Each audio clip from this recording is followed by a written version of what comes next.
दोस्तों नमस्कार। ये है जॉब स्टडी यूट्यूब चैनल। आपका हार्दिक स्वागत है। आइए रोज़ की तरह डेली की तरह हम आज अपना प्रैक्टिस सेट फिर सॉल्व करते हैं। जो प्रैक्टिस सेट नंबर है 9 और इतिहास का है ये। तो आइए इस प्रैक्टिस सेट को हल करते हैं। ये पहला प्रश्न है दोस्तों, 1916 में लखनऊ समझौता किसके मध्य किया गया था? यानी किस किस के बीच में ये लखनऊ समझौता होता है? तो इस प्रश्न का उत्तर देना है दोस्तों। इसका जो सही उत्तर है वो कांग्रेस और मुस्लिम लीग के मध्य हुआ था, यानी ऑप्शन नंबर ए इसका सही उत्तर हो जाएगा। दोस्तों आप जानते होंगे कि दिसंबर 1916 का जो है लखनऊ समझौता होता है। कब? दिसंबर 1916 में होता है दोस्तों, जिसमें कांग्रेस और मुस्लिम लीग के मध्य हुआ था ये समझौता। इसके तहत ही दोस्तों कांग्रेस ने पहली बार मुसलमानों के लिए जो है पृथक निर्वाचक मंडल की मांग को दोस्तों मान लिया था। तो इस प्रकार से जो है दोस्तों इस प्रश्न का सही उत्तर हमारा ऑप्शन नंबर ए हो जाएगा। दोस्तों ये दूसरा प्रश्न रहा अपना स्क्रीन पर। दूसरा प्रश्न है दोस्तों, खिलाफत आंदोलन किसने प्रारंभ किया था? तो बताना है दोस्तों कि खिलाफत आंदोलन जो है किसने प्रारंभ किया था। तो ऑप्शन दिए गए हैं मित्रों, मोहम्मद अली ने, शौकत अली ने, हसरत मोहानी ने, या ऑप्शन नंबर ए और दो, यानी कि ए और बी दोनों। तो इसका जो सही उत्तर होगा दोस्तों आप लोगों ने टिक कर लिया होगा। जो सही उत्तर है इसका ऑप्शन नंबर डी हो जाएगा, यानी कि मोहम्मद अली और शौकत अली इन दोनों ने खिलाफत आंदोलन को प्रारंभ किया था। दूसरे प्रश्न की ओर बढ़ते हैं दोस्तों। इसमें थोड़ा सा जानकारी और ले लेते हैं।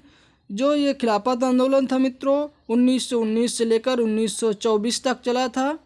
इसमें है जो आंदोलन की शुरुआत करने वालों में सर दोनों दोस्तों अली बंधुओं, जिनमें शौकत अली और मोहम्मद अली द्वारा की गई थी। फिर आगे चलकर दोस्तों गांधी जी भी इस आंदोलन से जुड़ जाते हैं, खिलाफत आंदोलन से। ठीक है सो दोस्तों, ये रहा नेक्स्ट प्रश्न। फिर आगे बढ़ते हैं दोस्तों, ये है प्रश्न अपना। आइए नेक्स्ट प्रश्न है दोस्तों, पंजाब हिंदू सभा की स्थापना किसने की थी? बताना है मित्रों। तो ऑप्शन है UN मुखर्जी ने, लालचंद्र ने, या ए और दो यानी कि दोनों हैं, या डी नंबर अजीत सिंह। तो इस प्रश्न का जो सही उत्तर होगा दोस्तों ये ऑप्शन नंबर सी हो जाएगा, यानी UN मुखर्जी और लालचंद दोनों ने जो है पंजाब हिंदू सभा की स्थापना की थी। इसकी स्थापना जो है दोस्तों सन 1909 में की गई थी पंजाब में, इनके द्वारा यानी मुखर्जी द्वारा और लालचंद के द्वारा जो है दोस्तों, जिसका उद्देश्य था कि हिंदू हितों पर बल देना। तो ये हालांकि बाद में जो दोस्तों लाला लाजपत राय भी इसमें सहयोग देने में लग गए थे। आगे बढ़ते हैं दोस्तों, अगला प्रश्न है अपना, कपिल राज सम्मेलन का संबंध किस आंदोलन से है? बताना है मित्रों। प्रश्न है ये, कपिल राज सम्मेलन का संबंध जो है किस आंदोलन से है? मोपला विद्रोह से है, नील आंदोलन से है, और पाबना विद्रोह से है, या बारदौली सत्याग्रह से है? तो इस प्रश्न का जो सही उत्तर होगा हमारा दोस्तों वो होगा बारदौली सत्याग्रह। बारदौली सत्याग्रह जो जानते हैं दोस्तों 1928 में संपन्न हुआ था। इसी में कपिल दास सम्मेलन का संबंध है इसी से। हाली क्या है इसका संबंध जान लेते हैं। तो हाली पद्धति बंधुआ मजदूर एवं बंधुआ मजदूरी से संबंधित है। जो इस पद्धति के दोस्तों अंतर्गत बारदौली क्षेत्र में जो है कपिल राज जनजाति के लोगों को उच्च जातियों के यहाँ पुश्तैनी मजदूर के रूप में कार्य करना पड़ता था। कपिल राज को गांधी जी ने दोस्तों रानी पराज यानी बनवासी की उपाधि दी थी। तो इस प्रश्न का सही उत्तर ऑप्शन डी नंबर हो जाएगा मित्रों। अगला प्रश्न है हमारा, कांग्रेस का द्वितीय अधिवेशन कब संपन्न होता है या कहाँ संपन्न होता है? देखते हैं मित्रों कहाँ संपन्न होता है। तो इसका जो दूसरा अधिवेशन है वो कलकत्ता में संपन्न होता है। कब? तो ये दोस्तों है 1886 में संपन्न होता है, जिसके जो अध्यक्ष थे दोस्तों वो दादा भाई नौरोजी जी बनाए गए थे। ठीक है मित्रों, आगे बढ़ते हैं। नेक्स्ट प्रश्न है, सन 1906 में ईस्वी में कांग्रेस का अध्यक्ष कौन था? तो ये जानना है कि कौन अध्यक्ष था। इनमें नाम दिए गए हैं दोस्तों, दादा भाई नौरोजी, गोपाल कृष्ण गोखले, रास बिहारी बोस या लाला लाजपत राय। तो आप लोगों ने इसका उत्तर टिक कर लिया होगा। इस प्रश्न का जो सही उत्तर होगा वो हमारा ऑप्शन नंबर जो है ए हो जाएगा, यानी दादा भाई नौरोजी जो थे कांग्रेस के 1906 के कलकत्ता अधिवेशन के अध्यक्ष चुने गए थे, जिन्होंने स्वराज शब्द का सर्वप्रथम प्रयोग किया था। इसके अतिरिक्त दोस्तों नौरोजी साहब ने 1886 और 1893 की भी अध्यक्षता की है। आगे बढ़ते हैं अगले प्रश्न की ओर दोस्तों। ये है हमारा अगला प्रश्न, निम्नलिखित में से कौन सा विकल्प बढ़ते क्रम में सत्य है? ये जानना है कि कौन सा क्रम असेंडिंग ऑर्डर में लिखा गया है, यानी क्रम से कि पहले सबसे पहले कौन हुआ, फिर कौन हुआ, फिर कौन हुआ, इस क्रम में लिखा गया है। तो देखना है, लखनऊ समझौता, चंपारण सत्याग्रह, असहयोग आंदोलन, सविनय अयोग्य आंदोलन। दूसरा है असहयोग आंदोलन, चंपारण। तो दोस्तों आप को उत्तर मिल गया होगा यहीं पर, अगर आपको सन मालूम है तो। जानते हैं दोस्तों कि 1916 में जो है लखनऊ समझौता हुआ था, और 1900 जो चंपारण सत्याग्रह है 1917 में हुआ था।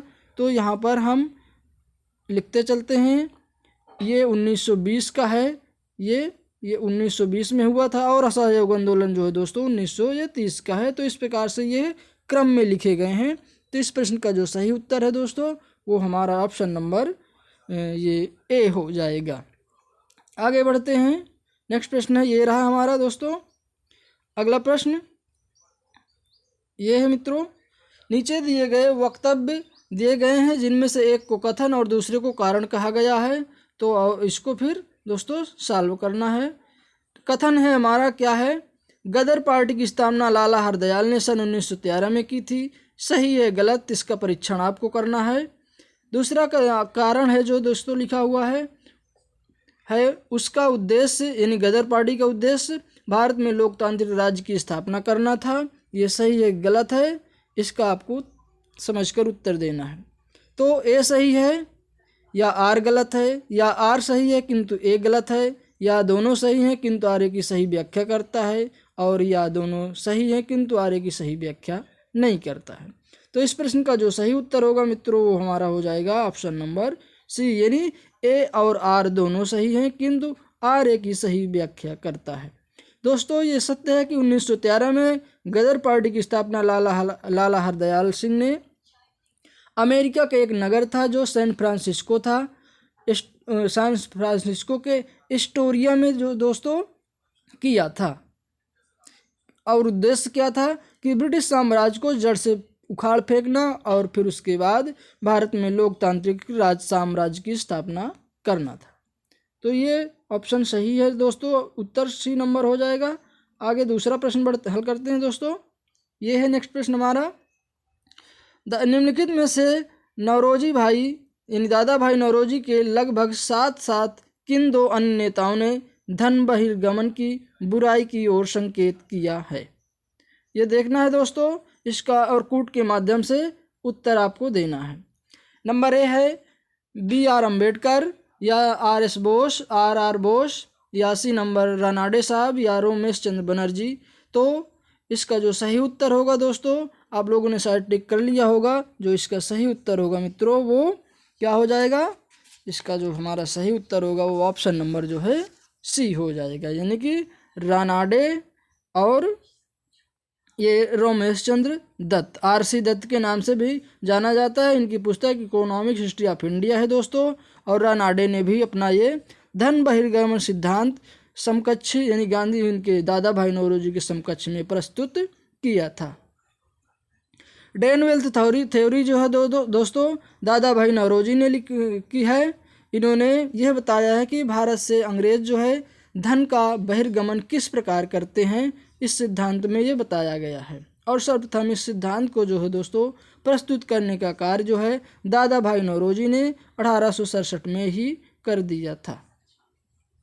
तो आगे बढ़ते हैं मित्रों, अगला प्रश्न हल करते हैं। ये रहा अपना प्रश्न। अगला प्रश्न है निम्न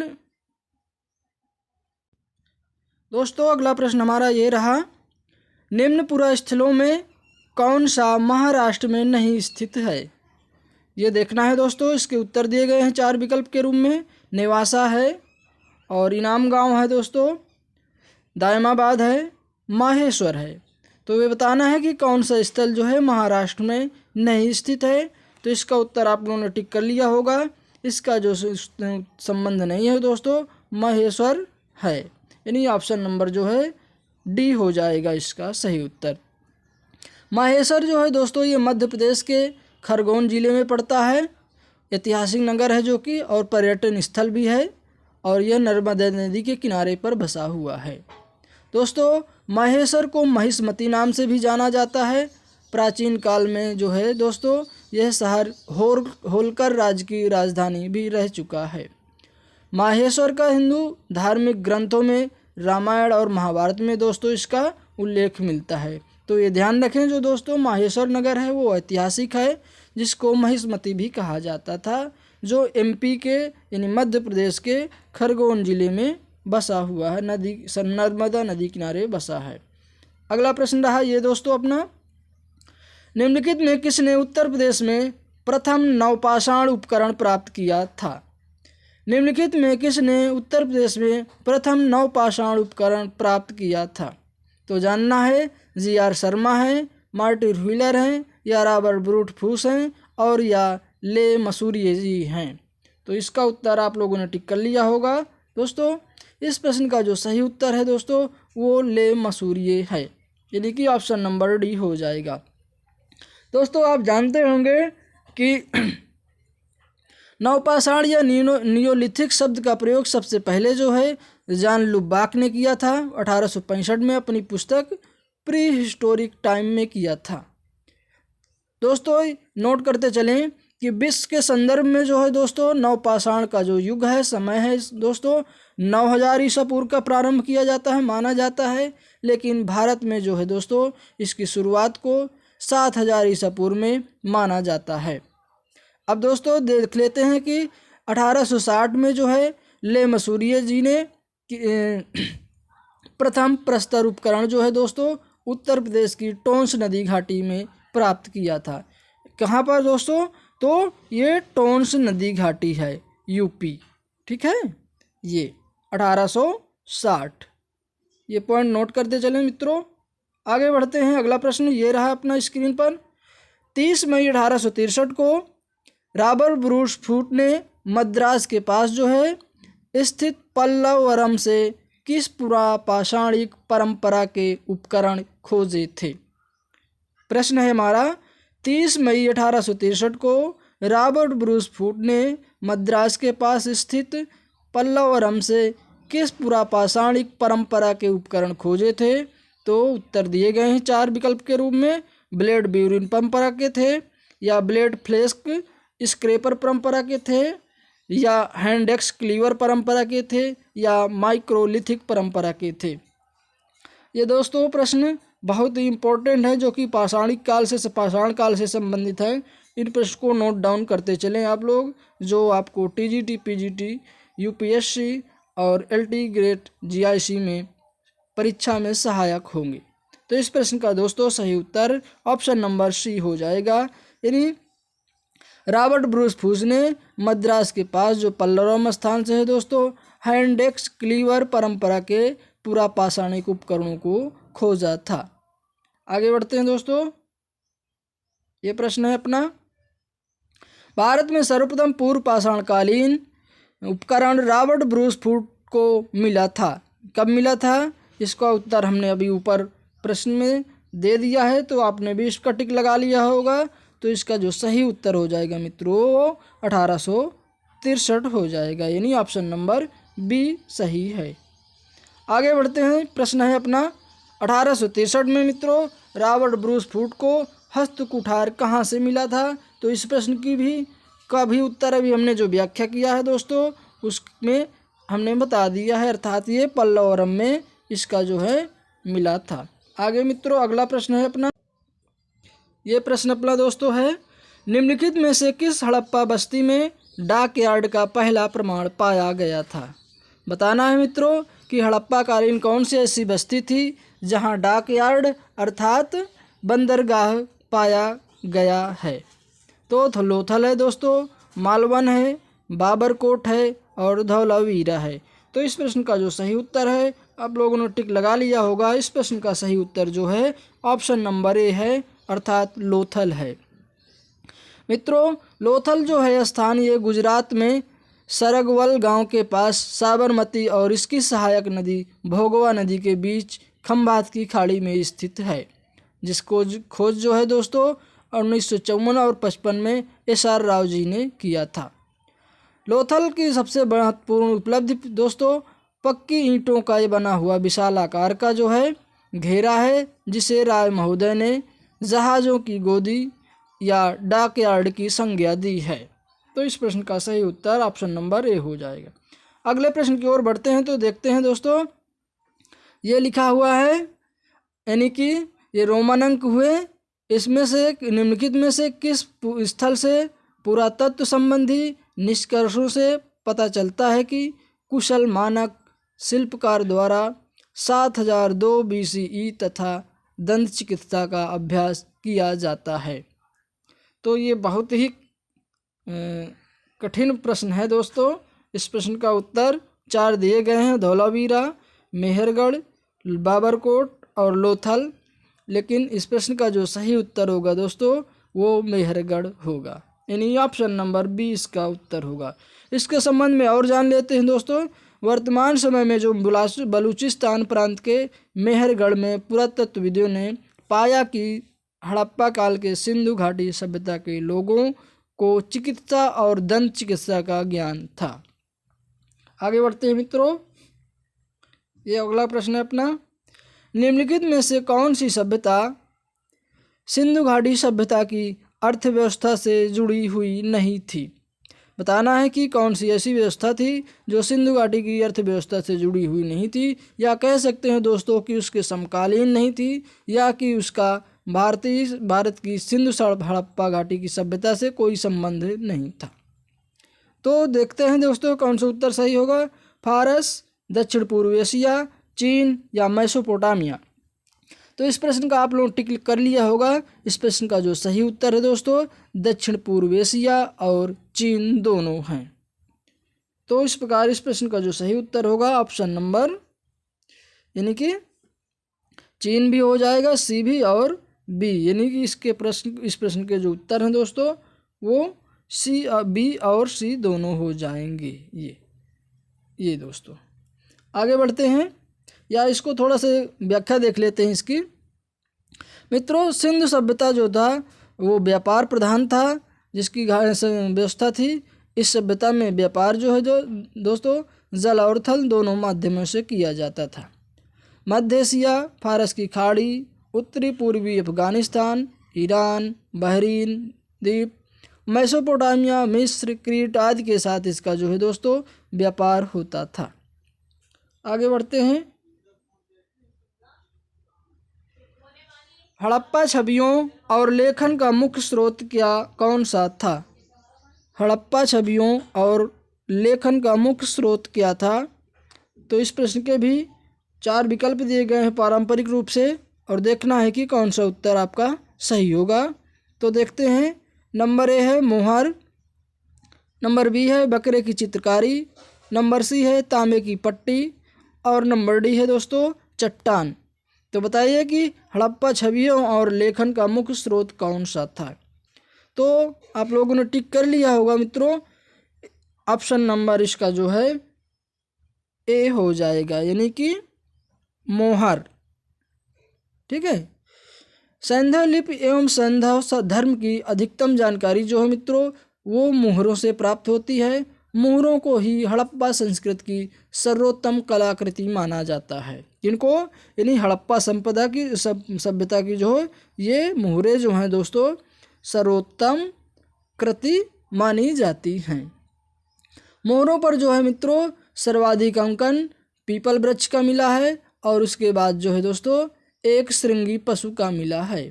इसके बाद हाथी, बाघ, बारहसिंगा, मगरमच्छ, भैंसा, गणना, शाण आदि का भी अंकन इन मोहरों पर हुआ है। इन पर मित्रों गाय, घोड़ा और ऊंट का अंकन नहीं किया गया है। तो ये याद रखें कि किन पशुओं का जो है अंकन हड़प्पा सभ्यता की मोहरों पर नहीं किया गया है। तो नोट कर लें, गाय, घोड़ा और ऊंट का अंकन जो है सिंधु घाटी की जो सब मोहरें थी उन पर नहीं मिलता है। आगे प्रश्न है हमारा, सिंधु की सहायक नदी का नाम बताइए जो हड़प्पा सभ्यता के तुरंत बाद सूख गई थी, इसके अवशेषों को वार्षिक बाढ़ से बचाती रही। तो उस नदी का नाम बताना है मित्रों जो सिंधु की सहायक थी, जो तुरंत बाद भी सूख भी गई थी। तो उत्तर दिए गए हैं 4। सुरु नदी थी, हकरा नदी थी, लूनी नदी थी या सोन नदी थी। तो बताइए कौन सी नदी थी। इस प्रश्न का जो दोस्तों सही उत्तर हो जाएगा वो ऑप्शन नंबर बी यानी हकरा नदी थी, जो सिंधु सभ्यता के बाद तुरंत सूख गई थी। मित्रों ऋग्वेद के साक्ष्यों के आधार पर कुछ विद्वान जो हैं सरस्वती नदी के इर्द गिर्द ही हकरा नदी का प्रवेश मानते हैं, लेकिन सरस्वती नदी की पहचान बहुत से पुरातत्वविदों ने घग्गर और हकरा नदी से की है, यानी उन्हीं को माना है। इस प्रश्न का सही उत्तर मित्रों हकरा नदी हो जाएगा, ऑप्शन नंबर बी। आगे बढ़ते हैं, नेक्स्ट प्रश्न है हमारा ये, निम्नलिखित में से कौन सी हड़प्पा सभ्यता की धातु कर्म तकनीक नहीं थी। निम्नलिखित में से कौन सी हड़प्पा सभ्यता की धातु कर्म तकनीक नहीं थी। इस प्रश्न के उत्तर 4 विकल्प के रूप में मित्रों दिए गए हैं। ऑप्शन नंबर ए है कोल्ड हममेरिंग तकनीक, दूसरा है 2 टुकड़े पत्थर के सांचे, तीसरा है हाइड्रोमेटलर्जी और चौथा है उथली ढुलाई। तो बताना है कि तकनीक कौन सी इसमें नहीं थी। तो इस प्रश्न का हमारा सही उत्तर हाइड्रोमेटलर्जी हो जाएगा, यानी ऑप्शन नंबर सी इसका सही उत्तर होगा।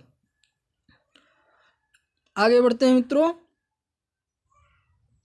ये प्रश्न रहा अगला अपना, निम्न इनमें से किस हड़प्पा स्थल पर नालियों और जलाशयों और जल संचयन के माध्यम से परिष्कृत जल संरक्षण की खोज की गई थी। इनमें से किस हड़प्पा स्थल पर नालियों, जलाशयों और जल संचयन के माध्यम से परिष्कृत जल संरक्षण की खोज की गई थी। तो ऑप्शन दिए गए इसके मेहरगढ़, धौलावीरा, लोथल या मोहनजोदड़ो। इस प्रश्न का जो दोस्तों सही उत्तर होगा वो ऑप्शन नंबर हमारा बी यानी कि धौलावीरा हो जाएगा।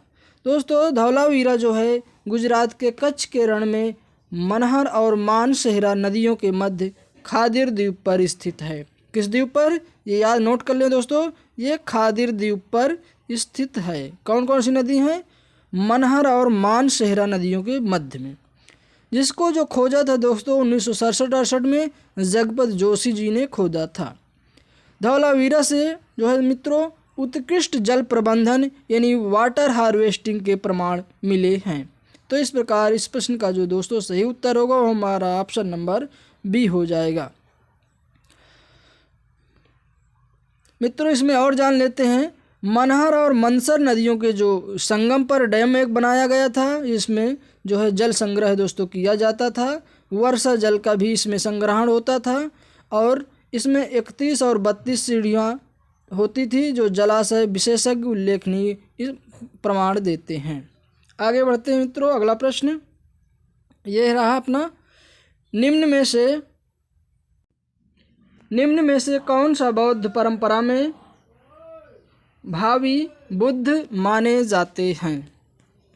निम्न में से कौन बौद्ध परंपरा में भावी बुद्ध माने जाते हैं। औलिकोतेश्वर हैं, बी नंबर है मंजूश्री हैं, सी नंबर है मैत्रेय या वज्रपाणी। इस प्रश्न का उत्तर देना है मित्रों। आप लोगों ने टिक लगा लिया होगा। तो इस प्रश्न का जो सही उत्तर होगा हमारा ऑप्शन नंबर जो है सी हो जाएगा, यानी मैत्रेय माने जाते हैं कि ये भावी बुद्ध होंगे। दोस्तों इसकी व्याख्या देख लेते हैं थोड़ा सा। तो देखते हैं कि बोधिसत्व निर्वाण प्राप्त करने में सक्षम होते हुए भी उसे तब तक ग्रहण नहीं करते थे जब तक दूसरे व्यक्तियों को निर्वाण प्राप्ति के लिए मार्गदर्शन नहीं करते थे। मित्रों आगे बढ़ते हैं। जो प्रश्न हमारा नेक्स्ट है, ये रहा प्रश्न, निम्नलिखित में से किस देवता की मूर्तियां हल लिए हुए बनी हैं? कौन सा ऐसा देवता है जो जुताई करने वाला जो हल होता है उसको लिए हुए अंकन उसका मिलता है? तो इस प्रश्न के उत्तर 4 दिए गए हैं। बलराम जी हैं, वासुदेव हैं, प्रद्युम्न हैं या अनिरुद्ध हैं। तो बलराम जी आपने उत्तर इसका लगा लिया होगा। इस प्रश्न का जो सही उत्तर ऑप्शन नंबर ए हो जाएगा। इन्हें हलधर भी कहा जाता है क्योंकि ये हल लिए रहते थे। मित्रों ये जो बलराम हैं ये भागवत धर्म के एक कहें कि मानने वाले हैं, जिसकी जो स्थापना है भागवत धर्म की संस्थापक जो हैं वासुदेव या कृष्ण ने की थी।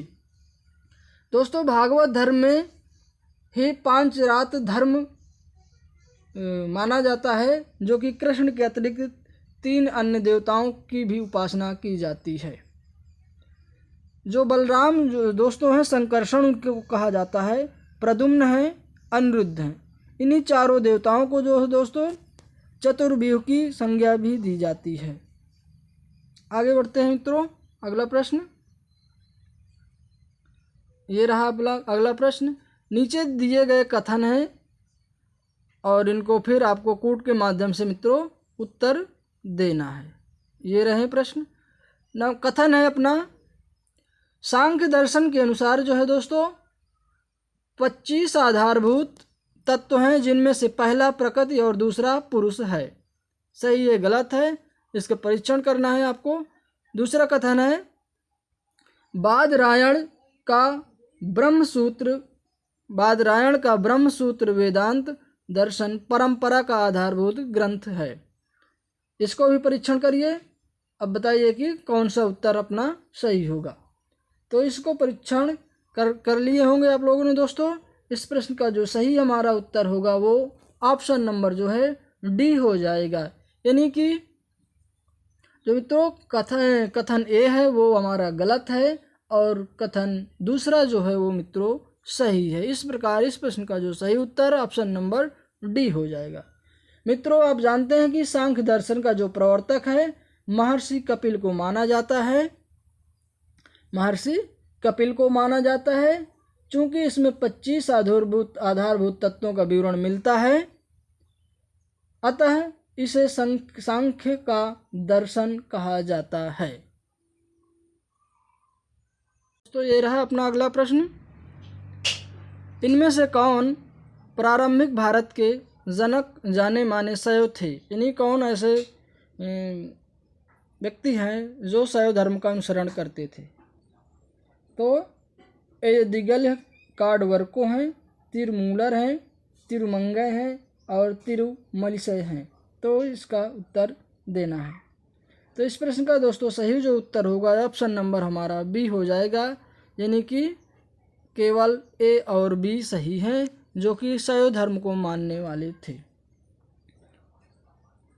आगे बढ़ते हैं, प्रश्न हल करते हैं। ये रहा अपना अगला प्रश्न। परिहारों यानी राजकीय मांगों और दावों से छूटों का उल्लेख इनमें से किस में है? तो ऑप्शन नंबर ए है अशोक का सारनाथ स्तंभ लेख में, समुद्रगुप्त के इलाहाबाद स्तंभ लेख में, सी नंबर गौतमी पुत्र सातकर्णी के अभिलेख में या रुद्रदामन के जूनागढ़ अभिलेख में। तो इस प्रश्न का जो सही उत्तर होगा मित्रों वो ऑप्शन नंबर जो है सी हो जाएगा। आगे बढ़ते हैं। वासव दत्ता और रावण वध के रचयिता कौन हैं?